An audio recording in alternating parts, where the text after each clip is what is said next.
At 1:30 a.m., April 20th, 1989, a woman was discovered in the North Woods area of New York Central Park. The woman, who became known as the Central Park Jogger. A passerby found her in a mud-covered ravine. She was naked, gagged, tied up, and covered in mud and blood. That is where we start our story today, but it is nowhere near the end of this tragedy.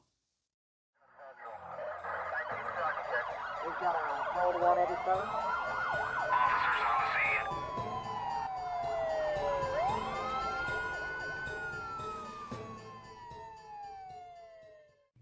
Some of my content has mention of extreme violence, sexual assault, and or other triggering content. Discretion is advised. Okay, so we are back. We are back. I'm just not on my game tonight. We're both kind of dealing with some cold stuff and not feeling great, and been a lot going on. So it's 1,000 degrees in here. It is. Our AC is not working, so yeah, it's summer. Hello. Yeah. And it's nighttime. We don't normally do this at night, so everything is off. I know. Yeah. We've also changed the set around. Yeah. The whole. I don't know why I was like doing the John Cena thing. It all feels backwards. So tonight might feel backwards. The whole.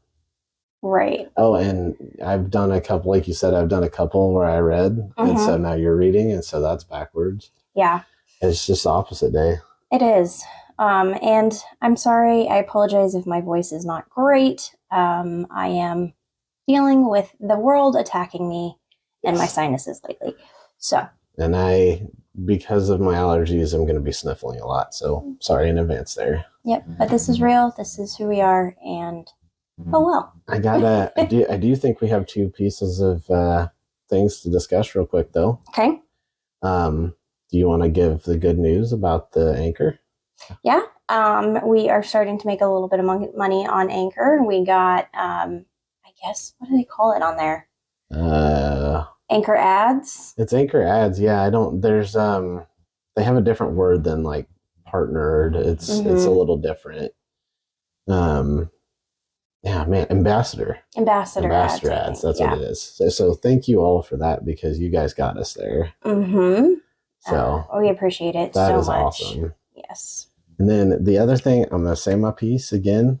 Elon did not reinstate my account. He actually denied it again. Really? Probably not personally, but somebody who he employs denied it again. And I maintain I did nothing wrong. So this is the podcast that Elon Musk does not want you to hear. Yeah. I don't have any news. I don't know. I'm just going to start adding that at the beginning of all my every single podcast. Yeah. I mean, like originally when it got suspended and we didn't do anything wrong, I was like, all right, I'm annoyed. But then like submitting a request to get it reviewed, and then they come back and just said, hey, you violated some terms of service, but we're not going to tell you what. Now I'm like I was a 7, now I'm 8 or 9. Yeah, I just haven't been on Twitter. Yeah, she's just like, I'm done with it. And I'm getting there too. They're kind of pushing people out of it. So we might not be much on Twitter. Yep. We really won't be on Twitter. So check out our other stuff. Yeah, check out Instagram. YouTube, check out TikTok. She does some cool TikToks on there. Whoa. Yeah, I do TikTok. I've even Facebook. I've even toyed with the idea of doing some TikToks, but I don't have my comfortability yet. So you may see me on there sometime. We'll see. Yeah. And also I do post other cases on Facebook every once in a while. If I see a good case that's like too short or ongoing, I will post it. I've done that a couple of times this week. So go check those out. Another thing that's cool that you did, one of your TikToks got pretty popular because it was actually a missing person that wasn't getting a lot of attention. It wasn't getting passed around. So it's good to follow on TikTok there too, because maybe you'll see a missing person that's in your area that you can help. At the end of the day, that's what we want to do. We want to help families find their loved ones. So maybe you'll see it and you'll be like, oh, I know that area, and you'll be able to help. I also post just useful stuff on there. Like I posted the other day, like from the KBI, which is our Kansas Bureau of Investigation. They put out something about what to do when your loved one goes missing. And so I just copied and pasted that on our Facebook. It's all from the KBI website, so I thought that might be kind of interesting. I mean, at the end of the day, too, I think it's good for people to listen to these cases to be able to protect themselves. Like, know, like, oh, okay, I've heard this situation before. This doesn't feel right. Right. So before we get into our case today, I will say this is a long one. This is, it has a lot of, I don't know what word I should use instead of the word. A lot of abuse. I don't know what word she's going for, so I'm sitting here going, I don't know how to help you either. Of abuse. Okay. I can't say the word because I don't want to get demonetized, but it deals with the Central Park Jogger. Right. It is a very famous case. There is a lot of victims. We're going to talk about both sides here. And this is another one where she knows it all, and I know nothing on this one. We know a little bit. Well, she said I will know something when we get into it. So it's probably going to be a light bulb moment for me at some point where I'm just like, oh, I remember we watched a documentary on that at some point. We did. Yeah. This has a lot to it. This will probably be a 3-parter. I'm going to kind of do this as the format we did Casey Anthony as. So the first one is going to be about the victim and about the incident. The second one is going to be more about what happens afterwards. And then the third, I have a little blurb, but then I want to also go through your comments, go through some Reddit posts, go through both sides of this story, because there's people who believe in both sides, that they are guilty and not guilty. Well, and so with that, that's a good point. This is interactive then. So make sure you guys comment on video 1 and 2 or on the, they can comment on Spotify, right? I think. So yeah, comment on Spotify, comment on YouTube, and that way we can actually read your comments and we'll have more to discuss on that third video and we'll give you guys a shout out. Yes. I also am going to start using the community tab on YouTube. And I posted, like, do you like, Drew hosting more or Sarah hosting more? Haven't got anybody reply yet, but I will also throw something out on there. That'll be some kind of like a forum where you can talk to as well. Yeah, and that's really good to point out because, to be honest, I didn't realize YouTube had a community tab. Yeah, so it's kind of a new feature. Okay. So it might be new to a few people. So yeah, if you guys want to go out of your way and search it out, like conversation's good. Getting dialogue, getting to know who you are is awesome. Yeah, this is a polarizing case. This has got a lot of stuff to it. And so please, please, please comment here or the Spotify, wherever you're listening, because I want to know what you guys think about this case. Absolutely. So, are you ready to get into it? I don't know. That lead-in was, lead-in sounded pretty bad, and I feel like I know some cases involving Central Park, so I'm like, I feel like I'm going to recognize it, but I don't yet. Yeah. All right, so we're going to talk about first the scene the investigators walked up to that night. So 2 people were walking through the park that night when they heard moans. They saw a blood-covered woman, and they called 911 to report it. The area was wooded and dark, but crime scene photographers were able to get clear pictures of drag marks. These marks are from the woman's body being dragged 30 feet off the path. The scene was very bloody and very chaotic. They found socks scattered around. The insole from her shoe was found, as well as some of her clothing. She was tied up with her own shirt, but it was completely red from blood. This woman was miraculously still alive. Her name is 28-year-old Trisha Meili. Trisha loved running, and especially in Central Park. She said that she felt free running in the park, and she did it often, sometimes 5 times a week. I am not a runner, not at all. I was at one point in my life, but not anymore. I need to get back there though. I'm working towards it. Right. So Trisha worked as an investment banker, and she had graduated with 2 master's degrees.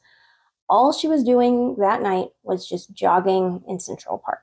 She had on headphones, so she did not hear someone come up behind her and hit her in the head with a tree branch. She was then dragged to where she was found, badly beaten. That word. Right. And tied up with her own shirt. The attacker then left her to die. I believe that they thought she was dead or would die before anyone would find her. But somehow those 2 people found Trisha and called for help. When they found her, she was barely alive. Her body was in convulsions because of the injuries. This part is going to be hard to hear. Trisha's injuries were more than bad. They were horrific. She had lost between 75 to 80% of her blood. Oh, wow. Yeah. I don't know how much you can lose and survive, but that's got to be close to the limit. Yeah. She was in comatose for 12 days. She battled hypothermia, severe brain damage, and humoral shock. Her skull was fractured so greatly that her left eye had dislodged from its socket. Her skull itself was fractured in 21 places. She had suffered various other facial fractures as well. This was all on top of the injuries from the assault that she had as well, which we won't go too much into that, but there was injuries from that. Right. When you were saying we can't say the word, can we still say the acronym, or are they cracking down on that now too? I don't know what I'm allowed to say and what I'm not. I'm sure you guys can get from context clues, and I'm sure I'll mess up and say it. Right. Because I wrote it in my notes. Yeah. So I will probably mess up and say it, and I apologize. I did say at the top that there was abuse, and it's a lot. So trigger warning, trigger warning, trigger warning. There's a lot in this. So right. So did we so getting kind of back into what you've read so far and what you've discussed so far, was there you said her age, did we say a date, like what time of year it was yet or anything? Like, are we talking winter? Because it was hypothermia. I know it's New York, and New York. It was April 20th. Okay, well, so it was kind of on that edge. It's actually pretty close to right now. Yeah, pretty close to right now. It's also New York, so New York's going to be a little colder than most places. And she was 28. So the weird thing to me is, and maybe it's just my paranoia, maybe it's common in Central Park, but I do not run in parks at night. Like, I don't even really like being on sidewalks at night. Yeah, like, and we live in a smaller part of Kansas a bigger City. So yeah. Like if I was in downtown Kansas City, I might feel a little better because I'd be like, oh, there's lights everywhere, there's cameras everywhere. But like a park, and that'd be awesome if we've got fans in New York. If we do, let us know what Central Park's like, because we've never been there before. Yeah, so never been. Have no idea. I mean, that's one of the parts of New York that actually sounds kind of cool. Right. Is Central Park. So let us know what it's like, if it's well lit, if there's cameras. I mean, the fact that there's a wooded area, it's obviously a huge park. So. Well, there wasn't cameras then because it was 1989. Right. That was the other reason why I was kind of asking about, that was one of the other things I was going to ask about is like when. So 89, there's not, back then cameras were the size of your head. Right. So. That was the year I was born. Thank you. Hey, I was born the year before it, so. So Trisha was not able to walk again until mid-July. She largely recovered from her injuries, but some disabilities related to balance, loss of smell, double vision, all of that.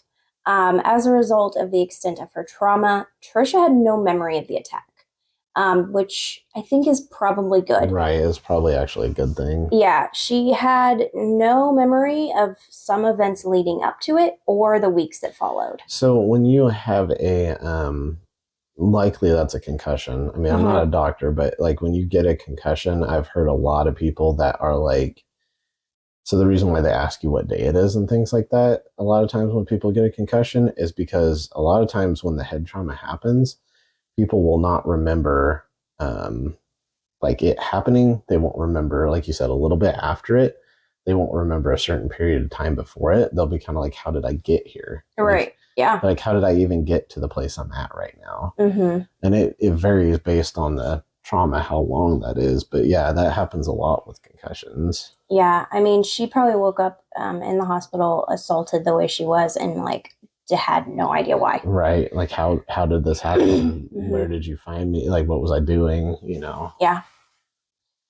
So investigators got to work pretty fast on trying to figure out what happened, but they didn't have to search for very long. There's already many 911 calls around 9 p.m. that night reporting a group of 30 to 40 young men terrorizing people in the park that night.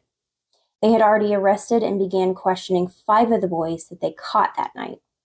The rest fled on foot when they saw police arrive.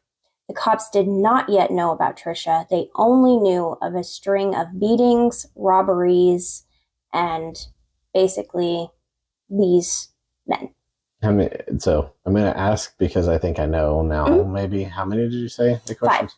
So this is the Central Park 5 case. Yeah, I was going to say when you said 5, I'm like, because at first you said 30, and I'm like, because I've been wondering if it was Central Park 5, and I was like, 30. So I don't know if I knew that part of the Central Park 5, that there was 30 and 5 of them got excluded out of the group, or got caught and pulled, or I guess it's your opinion on whether they were caught or just, profiled. Yeah. For lack of a better way of putting that. Yeah. You will see that a lot of things were not known about this night and not put out there about this night. Right. Because they were trying to paint a picture. Yeah. We'll just say that.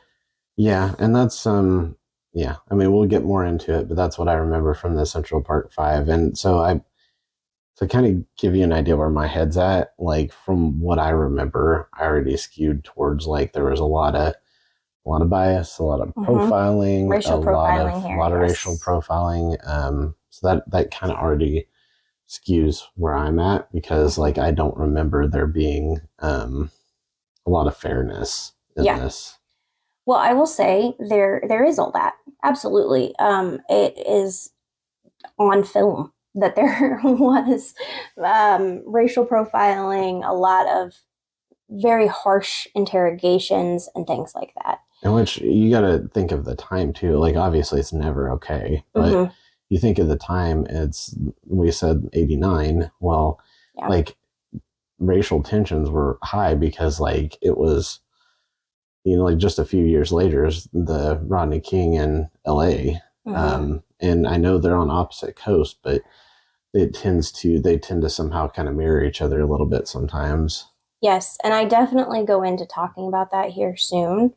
Sorry if I'm stepping on your toes. No, you're fine. I will say, like, I wanted Drew and I wanted you guys to come into this case not thinking about what you've previously known about the Central Park 5, because everything you've known is you should question it. Yeah, all. I mean, this is a whole new take on things. You should always be willing to hear a different perspective and see if it changes your. I will say going to like the OJ case, which is one of those cases that's pretty controversial. Yeah. I've been willing to hear other perspectives on it, and I think you've been more swayed by what you've heard than I have, but like we've been swayed before where we start thinking, I mean, maybe it could be somebody else. Right. And I will say, like, this case, I went into it being one way, and I'm leaning towards being in the middle. Which also OJ kind of how that happened with you. Yeah. So the cops didn't know about Trisha's attack, but they knew that there was these 30 to 40 young boys basically terrorizing people in the park. They had got 911 calls about it. So they picked up 5 of the boys that were not able to flee, and took them in for questioning. But once they learned about Trisha's attack, they set their sights that these boys were the ones that did it. And that's kind of where questioning of anyone else went away. Right. Which Where already kind of, I'm like, there were 30 to 40. So there's yes. 25 to 35 people that you did not question. Mhm.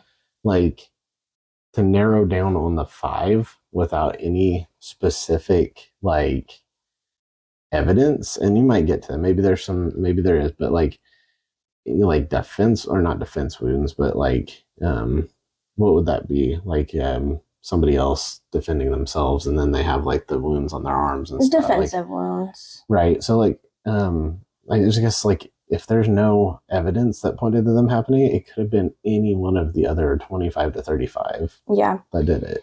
And or none of them. right. And you'll find in this case, like, there's not a lot of like DNA evidence, Which late which 80s is interesting. I mean, because it was an assault, right. And we had that. But did they do much in the late 80s on DNA? They did. They didn't know if it was completely reliable, but they did. Right. Okay. And it just, so a lot of times when cops go into a scene, they're told to kind of let things follow where the scene is telling you. Yes, the evidence is telling you. When you have it go the other way, where you find your suspects, you make it fit. Right. And that's what they did here. Their goal is to not have open cases. Right. Right. They don't want to have cases sitting and just like, especially not as high profile as this one. Right. Yeah. So they want closure on the case, and they want it to be a quick close. Yeah, because you don't want people in Central Park freaking out that there's something going to happen. Right. But we're going to get into all of that.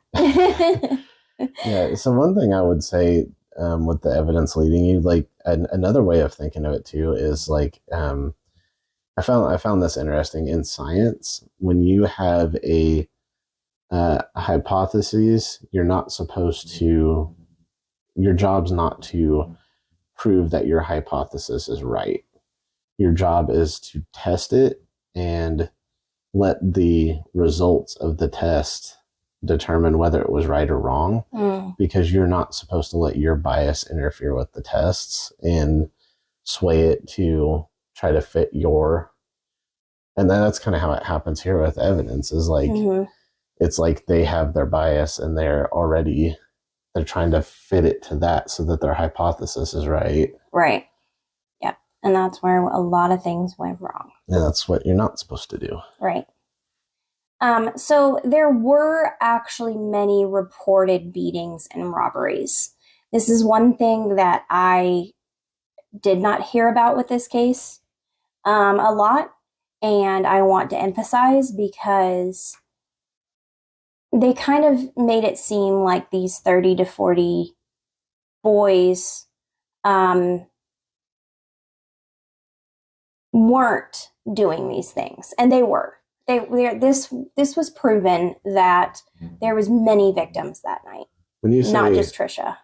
Also, when you say boys, are we talking like high school age, or are we talking like college, or? Yes, we're talking like adults. So all of the boys that were brought in were under the age of 18. Okay. So they all were adolescents. Minors, technically. Yes. Yeah. Now there was a range of ages in those 30 to 40 boys, where some might have been over. Right. Yeah. But I really wanted to emphasize the other victims here. So police found a victim that they described looked like he had been dunked in blood. Like, he was bad. He had been robbed and beat in the park. And there was a couple of other victims as well. I go on to describe them later. Right. But there were very harsh beatings of homeless people. There was a couple riding a tandem bike that got attacked. Right. Like, they were out to rob and beat people. Right. More than just causing trouble. Like, right. More than just throwing toilet paper in a tree or right. something. And this was a big point of contention because people were wondering why there was this large group of 30 to 40 boys in the park that night. Like, were they just completely innocent? And they were not. Right. Come to find. Well, and so it's also, they might not all be right. bad.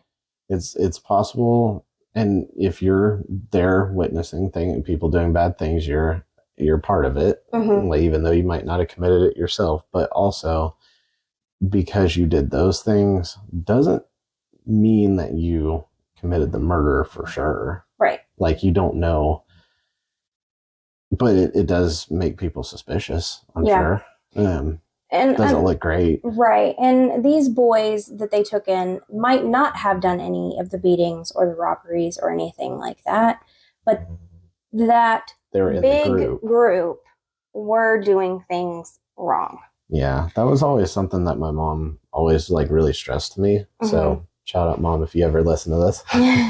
My mom always said that if you hang around with bad people, even if you're not a bad person, mm-hmm. you can still, you're going to be, people are going to look at you as a bad person. Right. And if they, if they're beating homeless people and robbing homeless people, whoever out of that group was doing that was not a good person. Right.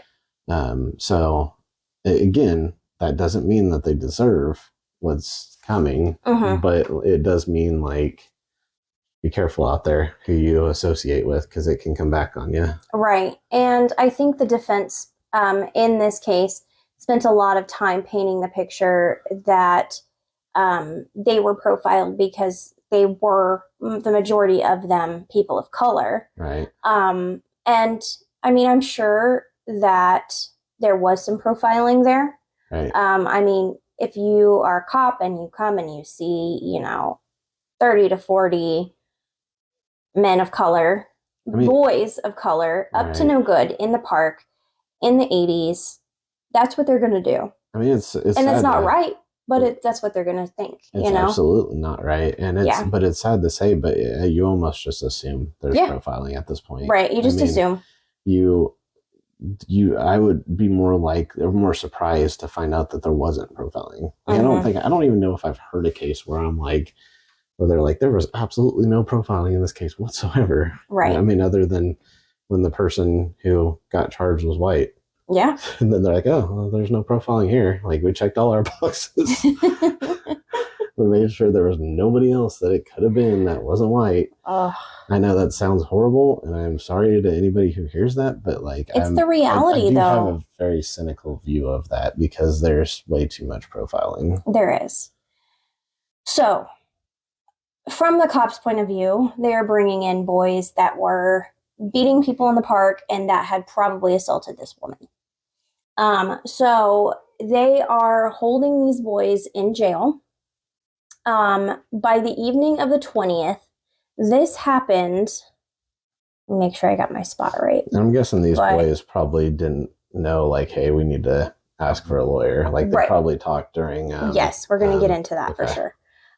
So by the evening of the 20th, and this happened in the early mornings of the 20th.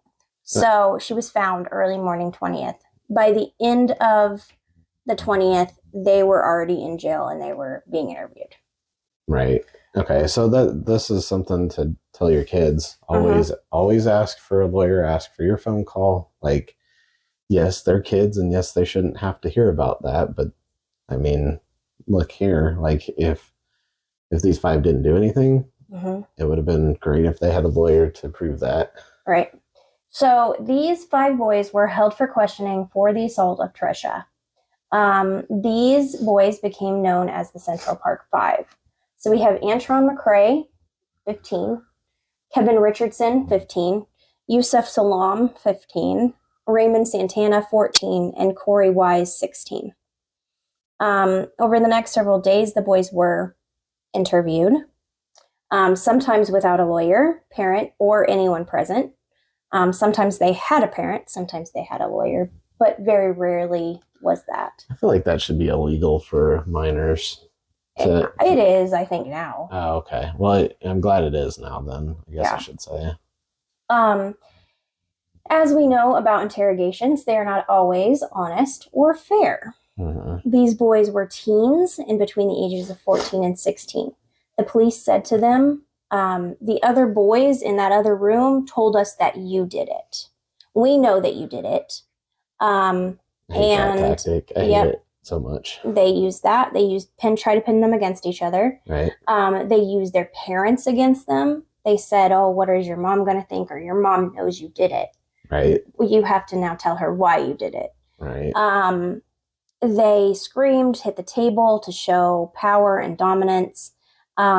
Intimidation, basically. Yes. They got a confession out of the boys. The boys said that they didn't know what was happening. They just wanted to go home. They later had said that. But they did get taped confessions of them confessing to the assault of Trisha. So just so you know that. I can't help picturing, though, making a murderer and what's his name? Brendan Dassey. Brendan Dassey, yeah. Because that same thing basically happened, and Brendan's mom was even there. But they would interrogate him when she wasn't there. They interrogated him before she got there, and they got a lot out of him. And then she gets there, and the damage was already done. Right. And they used a lot of those tactics where they're like, well, what's your mom going to think when she gets here? Right. And Brendan said the same thing. He's like, I just wanted to go home. I wanted to say whatever they wanted me to say so I could get out of there. Right. We have a lot of layers here because I watched a lot of the taped confessions. I watched the majority of them.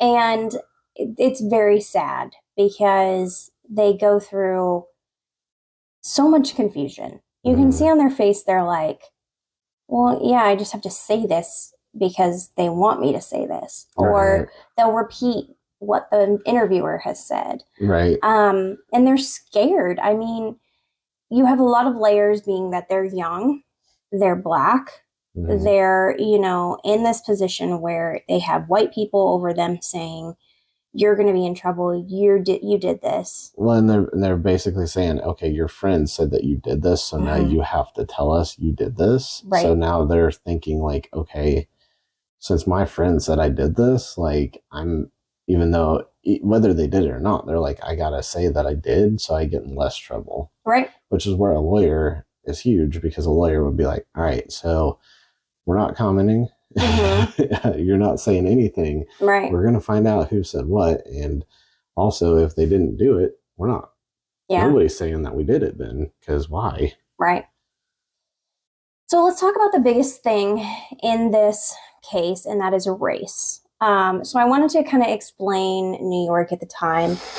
These young teenagers were all Black and Hispanic. The New York in 1989 was kind of a melting pot. You have people from all over the world, different races, but you also still had a lot of racial tension. Well, it was, maybe I'm wrong here, it was fairly segregated though, right? Like It was usually like a certain like borough or area. It was like usually a specific race. Right. Like, it wasn't like formally segregated, but it just kind of was that way. Right. You had a lot of violence, poverty, and protest at the time in New York City. This fueled just a whole nother layer to this case. Right. You have a white woman who was beaten and, abused in the park by young Black and Hispanic men or boys. It was a very racially charged case from the beginning. This definitely added to the interrogation tactics. Like I said, you had white cops using their power and intimidation, who were already like, oh, I'm the wrong race in their mind, right. And that was just according to what they had seen, right. And experienced. The white community really believed that the young Black and Hispanic men were just causing trouble. So they were up against a lot here. So also racial tension and it being like a white victim and persons of color as the accused that always blows up in the media. Yeah, always. Always. Like, if it was the other way around, unfortunately, it would barely get traction, which is awful. And I know that you've tried to shed a light on that, but Right. I mean, I don't even have to read that to know that Yeah. that blew up because of that paradigm, I guess. Yeah. I mean, you even have a big drop in media coverage and justice when you have black on black crime. Right. And I've researched it. I've seen the statistics. Like, well, you have hard times finding victims' names sometimes when it's black on black crime or person of color on person of color, or even like white on person of color crime. Like, it's hard to even get all the victims' names or anything about them outside of their name, which is just because the media doesn't cover it. Yeah, they don't care, and it's sad. It's partially, I think, that they don't care, but it's also, I feel like it's a bigger thing. Like, I think the people at home need to care too, because the media will do whatever gets viewers. Right. So if people start caring more that, you know, black women go missing more than, you know, and don't get justice more than pretty much any other group, like, if people start really caring about that, then it'll start get covered, because they want their viewers, they want their ratings. Right. Yeah, you're absolutely right about that. And I'm not saying the people watching this don't care, because I mean, you're listening, so you probably are one of the ones that care. Right. It's the rest of everybody else that needs to get there. Yeah. So there are two sides to this story. To this day, the 5 boys say that they did not do this crime. They said that they were intimidated and coerced into saying whatever the cops wanted. The police say there was no coercion here, and the boys confessed fully on their own. So you have two sides to that. What do you mean there was no coercion? They literally led them where they wanted them to go. There was definite coercion. How is that not coercion? I mean, like, you watch those tapes and you see coercion. When you're leading somebody to what you want the answer to be, that's coercion. Right. So at about 2:30 in the morning on the second day of questioning, so they're already been questioned for 2 days straight now. Right. Sometimes without a lawyer, without a parent, anything. The boys started to be filmed while talking about what happened. Which is, sorry I keep interrupting you, but I do want to say this one. I've also seen and noticed in other interrogations that a lot of times they will start out without filming them to prep them to get them where they want them to be. Yep. So they will basically they will make them get their details right. So you were here, you're at this part of the park. Are you sure you weren't at this part of the park? And then they're like, oh yeah, maybe I was. Right. And they basically get them to start giving them the answers that they want, and then they record it. Yes. So we have it at 2:30 in the morning. They start talking and being filmed while that happened. So they are being told to throw each other under the bus at this point. So they started really talking. Right. In these interviews, Kevin says that Trisha scratched him. He did have a scratch under his eye.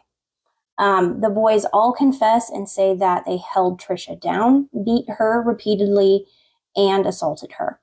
All except Yusuf Salam admitted to beating her or assaulting her. Yusuf's mother states that she asked for a lawyer many times and that many people overheard this, but they kept going and kept trying to get Yusuf to talk. They pretended like they didn't hear it. Yep, he was the only one that didn't confess on camera or at all. Right.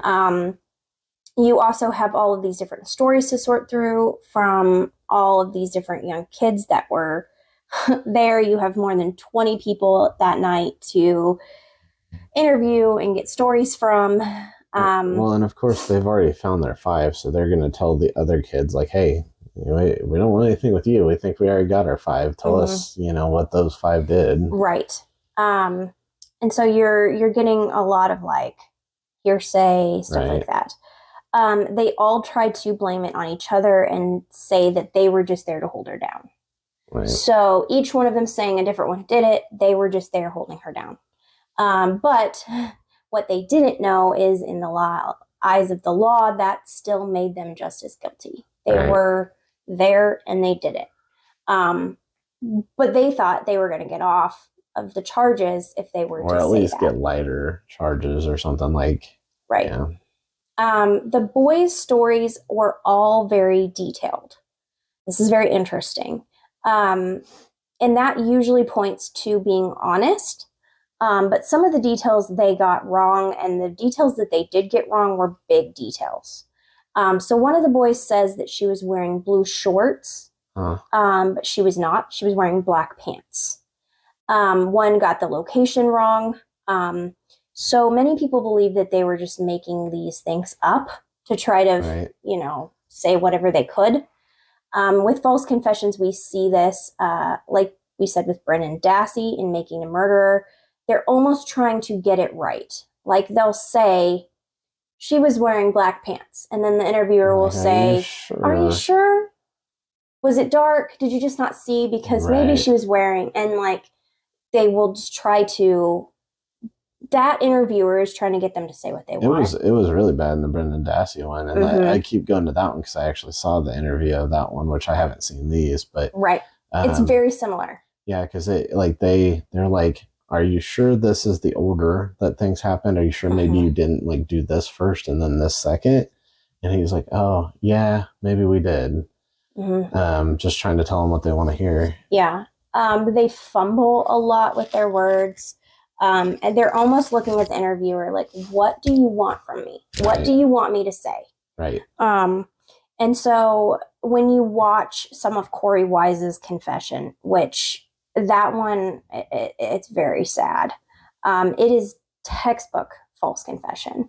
Like he changes his story so much. He's trying to give her the details she wants him to. Like he's just trying to get out of there. And you can tell. As an example of this, because I did watch it, the interview is asking about what she was attacked with, and Corey says it's with a knife, and she clearly wasn't. Right. So the interviewer says, no, you don't get a skull fracture from a knife.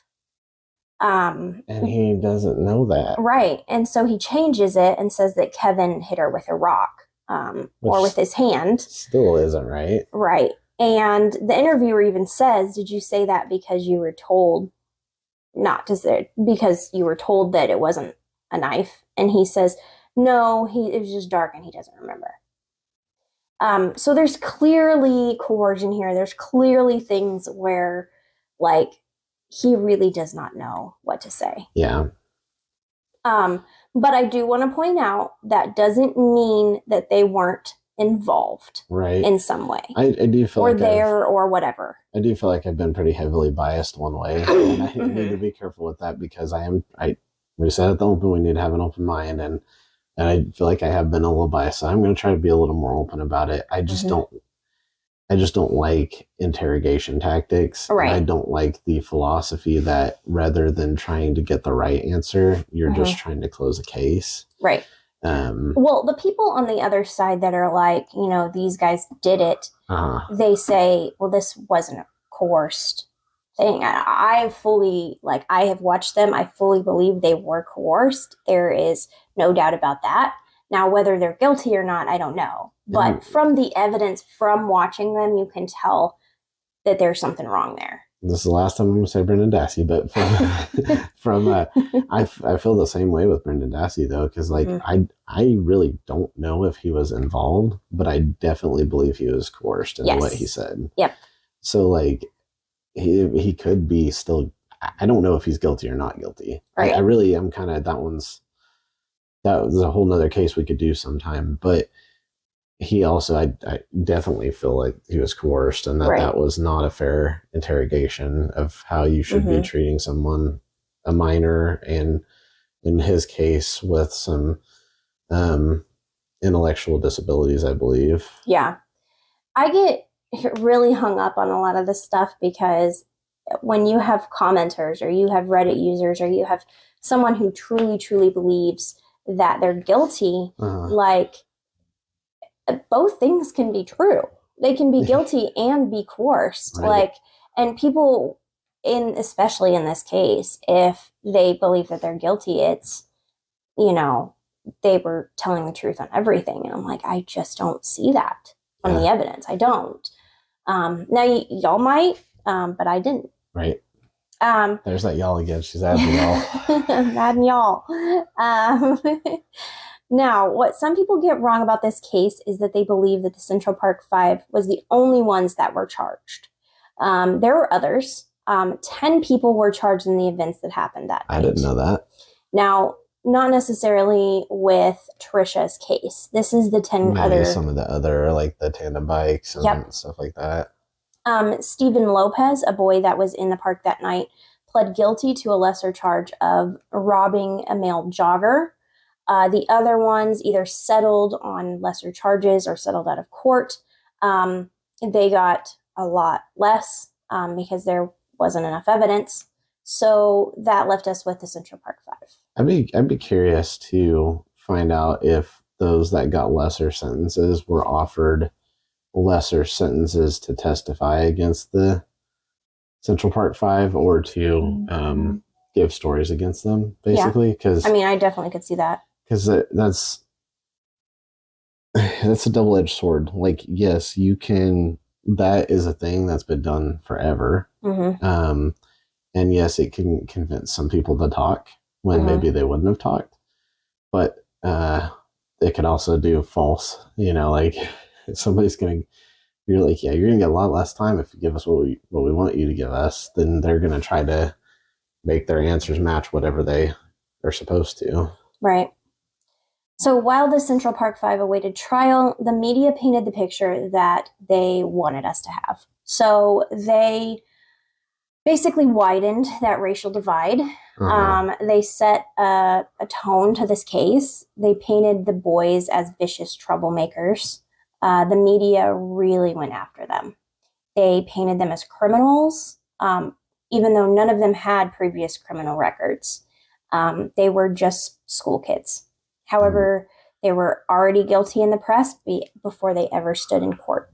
That's kind of makes me think of George Floyd, too, because it felt like with him, they were looking for anything that he did wrong in his past. Yep.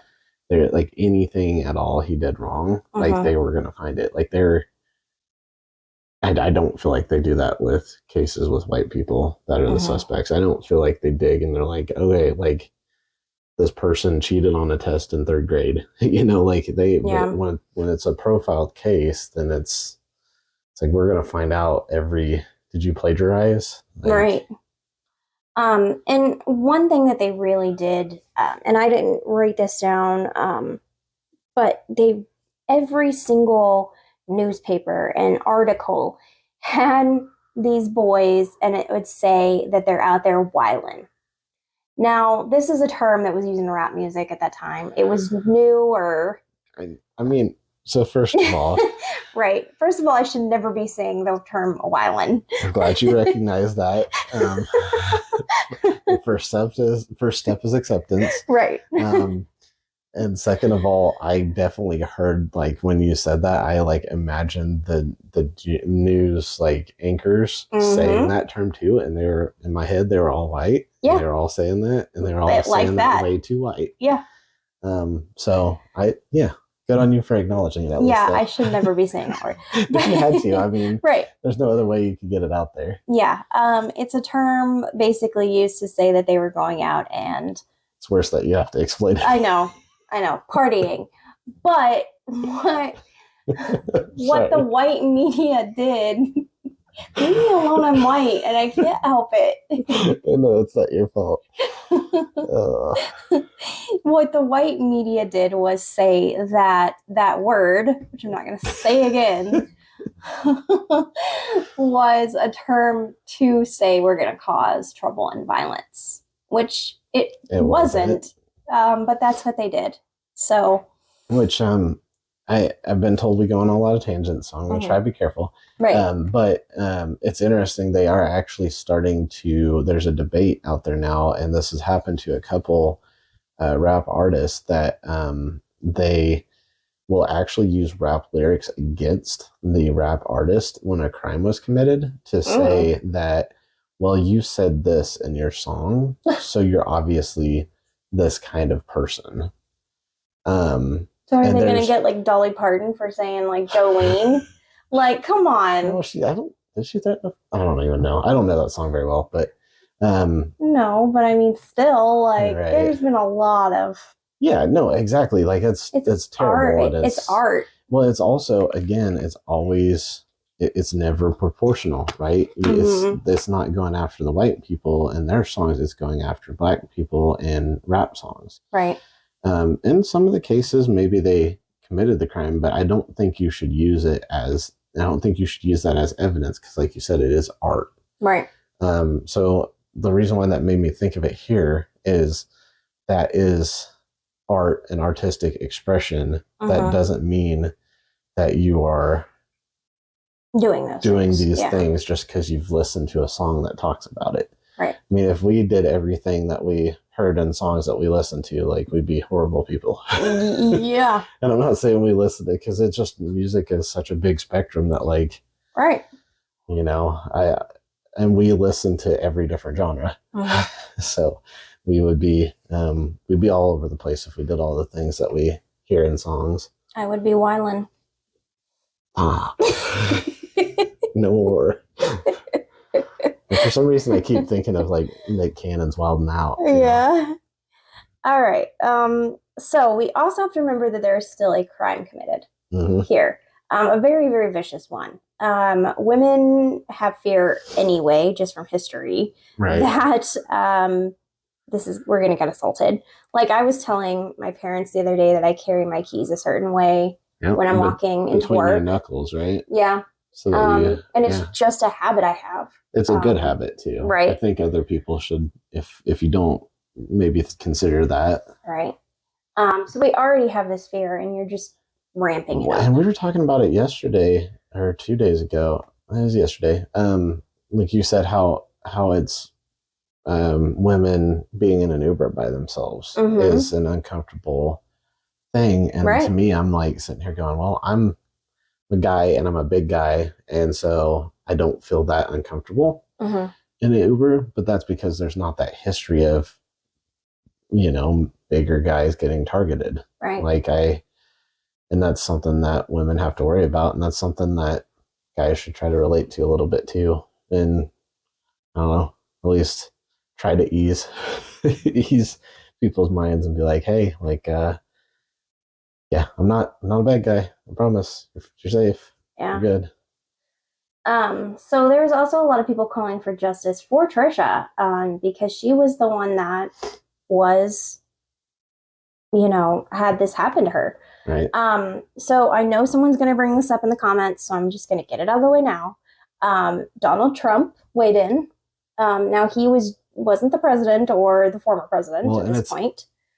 So, maybe I shouldn't say this. I don't know this firsthand. I don't know. One of my friends, I'll say that one of my friends has told me that he was actually not always Republican and not always conservative. And he was actually Democrat before conservative. So maybe keep that in mind that he hasn't always been the same he's been the same as he always was, but politically he might have been a little different back then. Right. Let's just say that it's politically he probably has changed over those 20 or so years before he became president, 30, whatever. I hope so. Because on this case, he said he wanted the death penalty for the boys for what they did to Trisha. That doesn't. Yeah, I mean that feels like it still aligns with some of the because that's tends to be. I don't know. I feel like that one. People can be different though. It shouldn't be. You shouldn't be labeling if you think this, you are this. Right. So you have a lot of high up rich people saying that they wanted justice for her. All of this was before they even went to trial. So good luck finding a jury that's unbiased. That is a good point that you brought up, Trump, because if it's getting to where he's weighing in on it, that's the media scale that it's at. Yes. And this is what I will say. Like, I don't know where I fall on the death penalty. So let's just take that out of the situation. That's such a complicated thing. But you have these suspects who there is no physical evidence, and you haven't even seen the trial or heard the trial, and you're calling for the death penalty. I think that's a little jump in the gun. Yeah. Even in a trial where someone was, badly as assaulted as she was, like, yes, I want justice for Trisha, but I want the right justice for her. And this was not the way that they went about it. Yeah, I think that gets lost sometimes too, because I think sometimes people start fighting for the people that, like, if they think they're innocent, they start really fighting for the people, and they kind of forget that there still needs to be justice. Right. Like, even if you don't think, these 5 did it, you still should be fighting for whoever did it, because no matter what, that should be, both sides should be, we want justice for Trisha. Right. Exactly. All right. June 3rd, 1990, the boys go to trial. The prosecution had the best of the best as far as lawyers go. Sorry, what year? 1990. So the year after.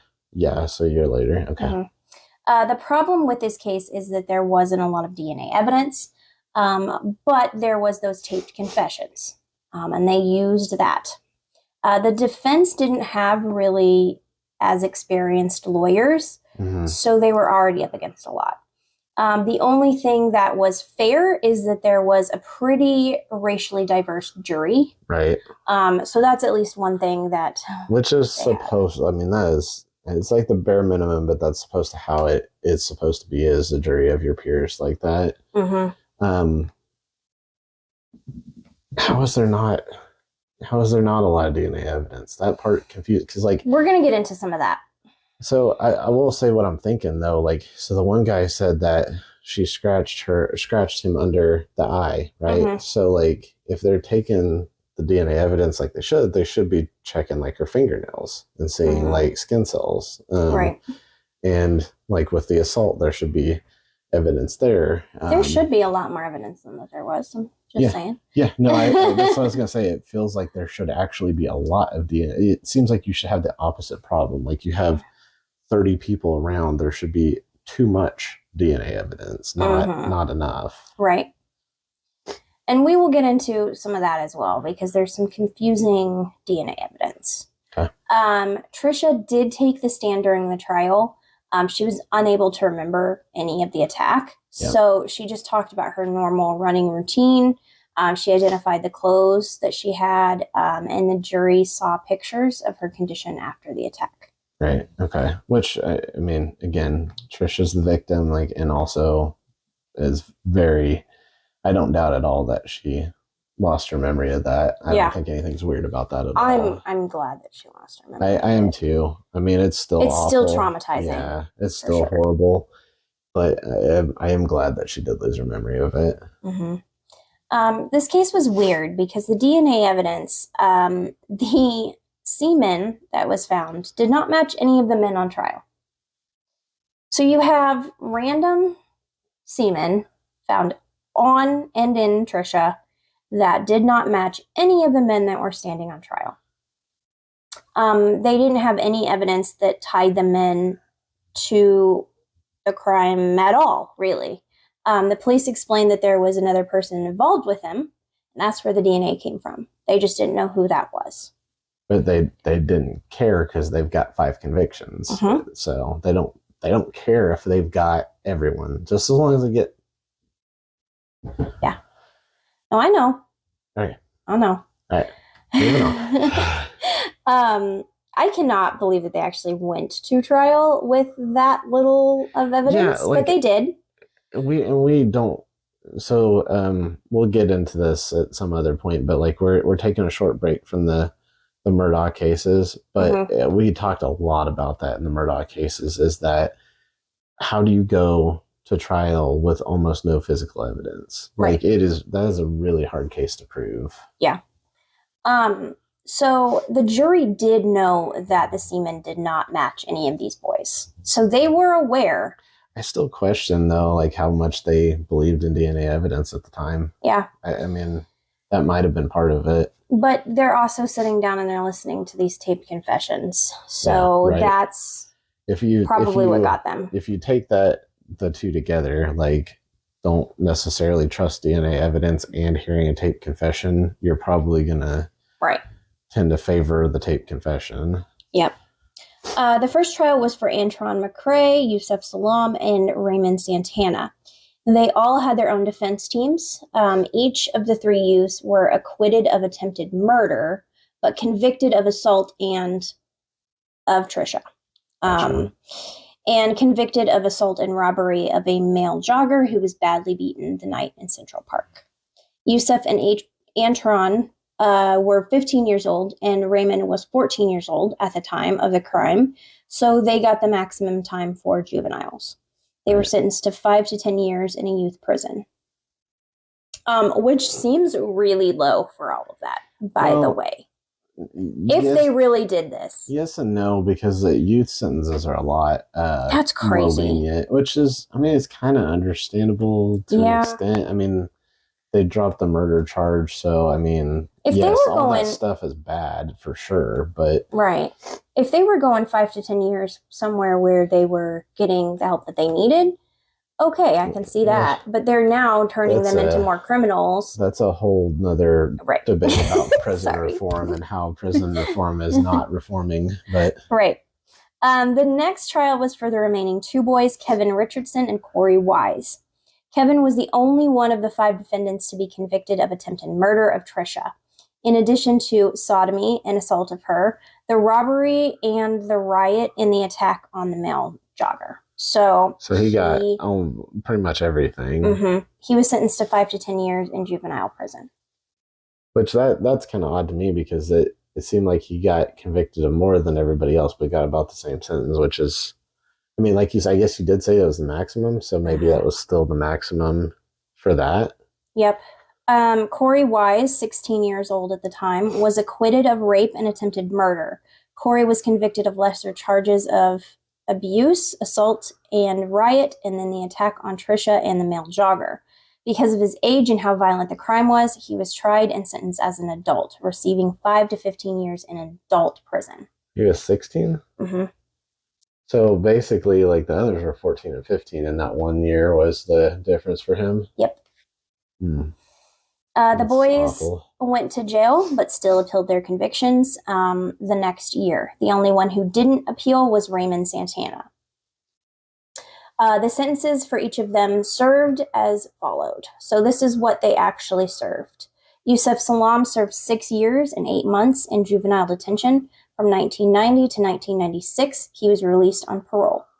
Raymond Santana served 6 years and 8 months in juvenile detention from 1990 to 1996. He was released on parole.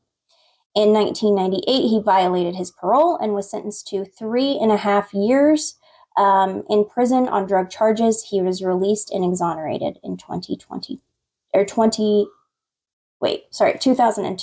Wait, so exonerated from the drug charges? Nope. Or from the... Exonerated from Trisha Meili. Okay. Yes, and we'll get into all of that. Right, sure. I just wanted to know which of the two. Yes.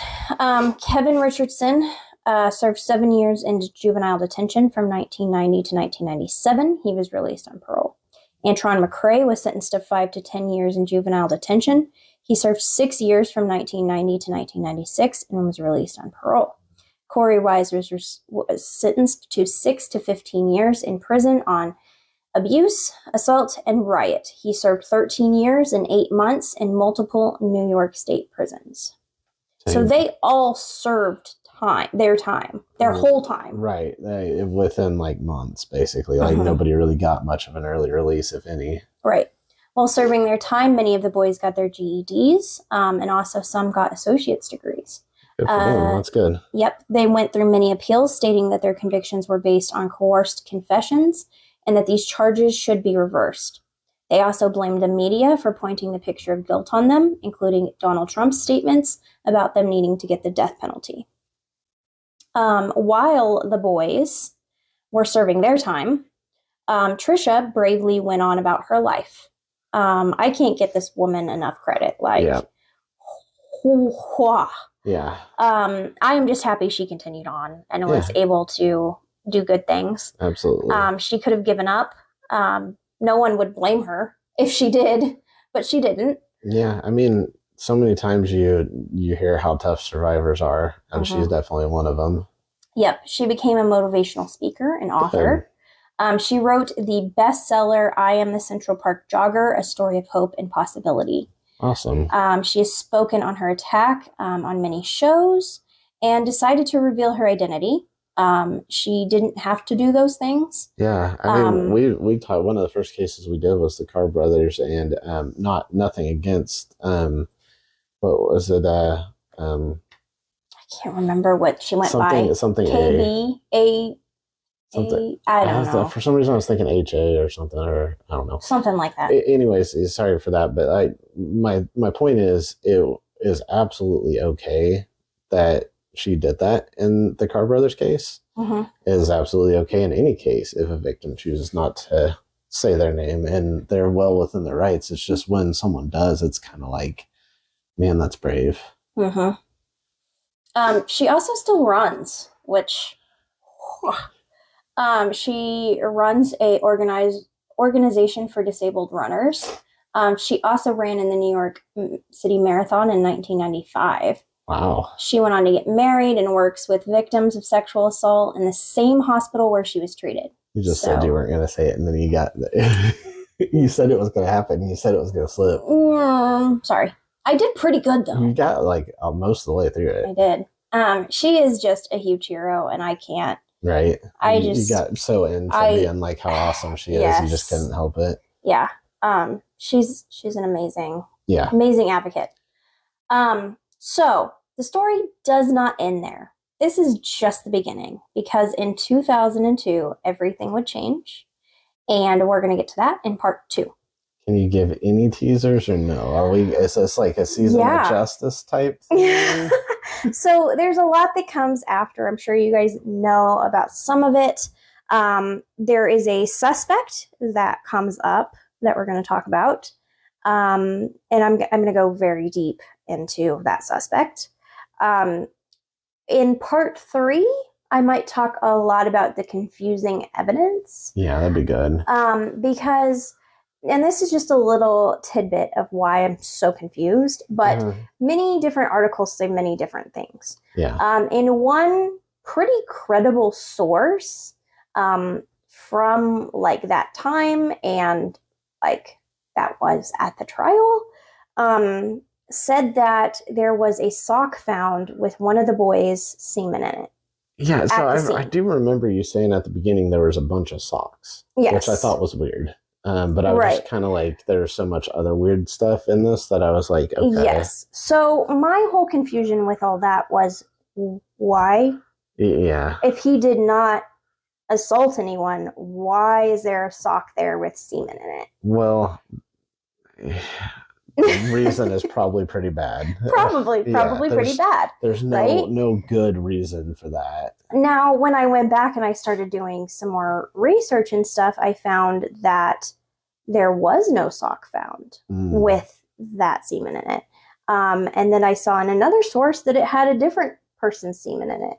So I'm very confused. And you with this research, you're pulling a lot from other news sources. So, I mean, it's very possible that things are misreported. Right. And that all of those things could be misreported. Yeah. And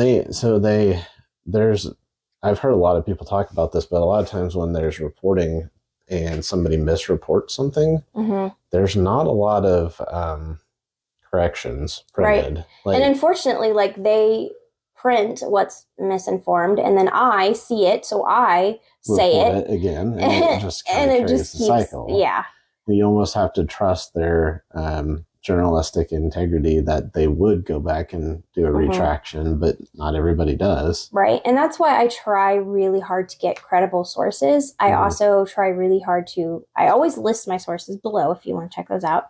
But I also try to get the best information for you guys. I'm not always right. Well, I mean, 100%. Just saying where the information comes from, I think is good, because like, even if you decide to go into Reddit theories and stuff, right, as long as you're like, these are Reddit theories, these are not credible sources, these are just theories that are out there, then I think that's does a pretty good job of saying, hey, take this with a grain of salt. Yeah, and I think what we'll do on part 3 is kind of talk about opinions of the case and not necessarily the DNA evidence, because this case is so old and they were so set on certain victim or certain suspects that they didn't care about it getting the evidence. Right. And so we have just all of this stuff that doesn't make any sense. So we'll get a lot more into that as we go. Part 2 is going to be really, really good. So please come back for part 2. There's a lot with this. Okay, Ghost. Again. 2 in a row. Right. There's a lot with this suspect, and I go into his other victims, and it is riveting. I am just saying. So yeah, and please come back. I would like to say where I am right now with this. Yes, please do. So, once I realized what the case was, I definitely had some bias, and I'm hearing this live, so I am sorry for any, because we are trying to, we want you to make up your own opinion. So I don't want this to be like those documentaries that are like, we're leading you where we want you to go. Yeah. But I did get a little bias there. So I'm gonna try to chill with that. There was some interesting parts on the other side of it that I didn't know. I didn't know, like you said, about the other crimes that had been committed in that area. Doesn't mean that they're guilty, but it does cast some, not so good things on that big group of 30 or 40. Yeah. I mean, they did get convicted of those other crimes too. Now, they got convicted of Trisha's case, and they may not have done that too, but there had to have been some kind of evidence. And a lot of those people also spoke up during the trial. So there is that as well. And it is possible, this sounds weird, but it is possible to have done something and also have been profiled. Yes. So like, just because they profile and get it right in a case doesn't mean it was right for them to profile. Exactly. 100%. I'm not saying that's what happened here, but I'm just saying they're not exclusive. Yes. That's super important, because like, as we go in this case, I do feel like we're going to have 2 different sides of things. You're going to have, they were guilty, they were horrible, they did these things. And then you're going to have people who are going to say they didn't do anything and they were absolutely innocent. And I honestly fall in the middle. And that's okay too. You can have both. Yeah, because it's all right. Yeah, especially when we weren't there. Yeah, we weren't there. It's so hard to, and that's why statements like, and I'm trying not to be controversial with the whole Trump thing, but like, that's why statements like that is kind of unfair, because you weren't there. And if you're saying you weren't there, and with what you've been given, you're like, they should get the death penalty, that is basically like you killed that person. And if it turns out that they were innocent, you just killed an innocent person. Like, that's how I think people should view the death penalty. I'm not saying it's right or wrong, but I'm saying like, it should be, you should have that on your conscience, that if you say that, you are almost insinuating that they should be murdered or they should die. Yeah, and on this one you have 5. So you better, if you're saying that, you better know, like, you better be willing to bet whatever your next plane of existence that you think is coming, you better be willing to bet that on what you're saying. Right. Okay, so come back for part 2, come back for part 3. Like I said, part 2 is really good. So You did a great job. I am very excited. There's some really good writing in it, so please come back. She works really hard at this stuff. I She do. does. I spent so much time on this case. I watched all of the interrogations. I went through the court records. I'm trying to give you as much as possible, but man, it's hard. And this really does keep her up at night, this kind of stuff. It does. So Among my anxiety and my depression. it's probably like those pictures where the two people are laying next to each other, and I'm like, I bet they're thinking about this. Mhm. Like, no, it's probably true crime. Yeah, more than It's likely. probably injustice, and yeah. All right, so we're going to end there, and we'll see you in part 2. All right, peace, everybody. Bye. Bye. Hi guys, I just wanted to say I hope you enjoyed this video. If you like any of the content for Code 187, please click that subscribe button, that like button, that share button. Help us out, help us grow. You can find us on your favorite podcast platforms. Yeah, check us out on there. Give us some ratings. Tell us what you think. We're also across every social media on Code 187. So we're on TikTok, Instagram, Twitter, Facebook. I think that's it. And of course, YouTube. So please, please, please subscribe if you like our content and spread the word. We'll see you guys next time. Bye.